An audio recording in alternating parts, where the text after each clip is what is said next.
आपने एक big bang theory का नाम सुना होगा, अगर पढ़े हुए हों तो। कितने लोग बिग बैंग थियरी सुना है? वो खाली दो चार। बिग बैंग यानी एक बड़ा सा विस्फोट हुआ, विस्फोट में ब्रह्मांड की सृष्टि हुई, ऐसे विज्ञान मानता है। अरे क्या विज्ञान माने महाराज!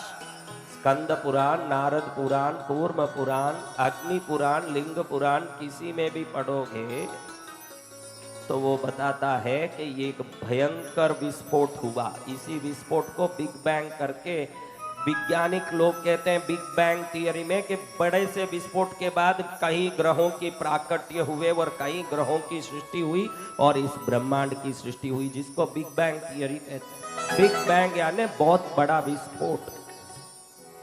और ये जितने पुराण है ये कहते हैं कि बहुत बड़ा विस्फोट हुआ।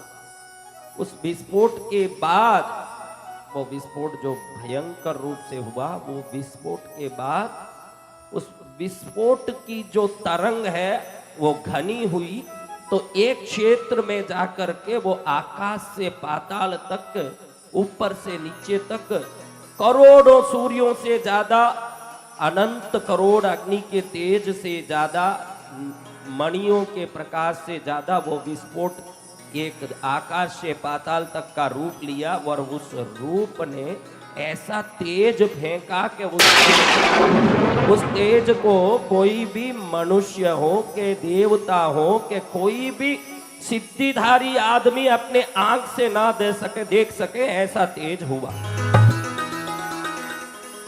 आवाज खोलो ना भाई मेरे, तुम इधर उधर इधर इसको मत मोड़ो, इधर देखो कि आवाज आता है कि नहीं। वो देख बेटा, तुम इसको मरोड़े ना उसको मरोड़े ना, आवाज तो खोल।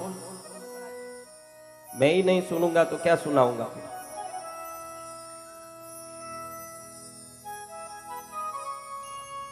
अब आपको बताऊं, संपूर्ण ब्रह्मांड में, अभी देखो आप बिंदी लगाते हो तो कहां लगाते हो? पीठ में लगाते हो? कहां लगाते हो? आप अपने शरीर के मुख मंडल के मध्य भाग में बिंदु लगाते हो। वैसे ही ये जो ज्योतिर्मय दिव्य शक्ति जो है, संपूर्ण ब्रह्मांड के मध्य भाग में आकर के ये तेजोमय रूप में खड़ी हुई। कैसे खड़ी हुई? ज्योतिर स्वरूप में खड़ी हुई।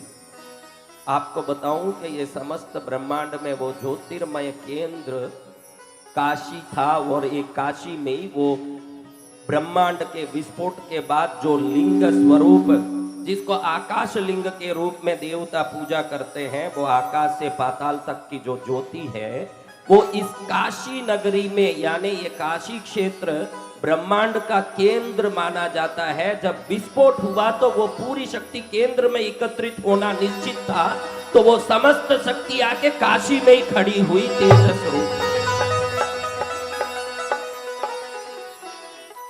इस धरती में जितने तीर्थ में आप जाके दर्शन करते हैं, हरिद्वार जाते हो कि नहीं? कभी गए हो हरिद्वार? कौन कौन हरिद्वार गए? कौन कौन मथुरा वृंदावन गए हैं?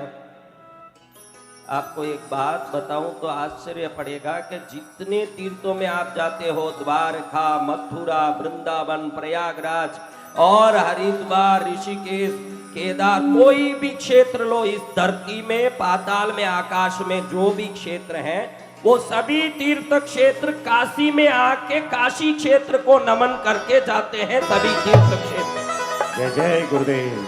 ब्रह्मांड के कितने तीर्थ क्षेत्र हैं वो काशी में वंदन करते हैं। जो गंगा, जमुना, सरस्वती, त्रिवेणी संगम का प्रयागराज है, ये प्रयागराज नियमित रूप से वर्ष में एक बार काशी आकर के वंदन करके जाते हैं। जय हो।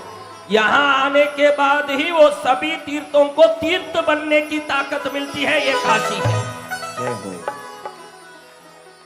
उन सभी तीर्थों को, धरती में जितने तीर्थ हैं, उन सभी तीर्थों को तीर्थ क्षेत्र बनने की ऊर्जा काशी से मिलती है। तो समस्त क्षेत्र तीर्थ यहाँ आकर के संयोजित होते हैं। ये काशी, जब वो लिंग खड़ा हुआ ज्योतिर्मय रूप में आकाश से पाताल तक, उसका विस्तीर्ण 5 कोश था। कितना था? 5 कोश। तो काशी में जो पंचकोशी परिक्रमा जो है, वो पंचकोशी परिक्रमा वो कोई नहीं है।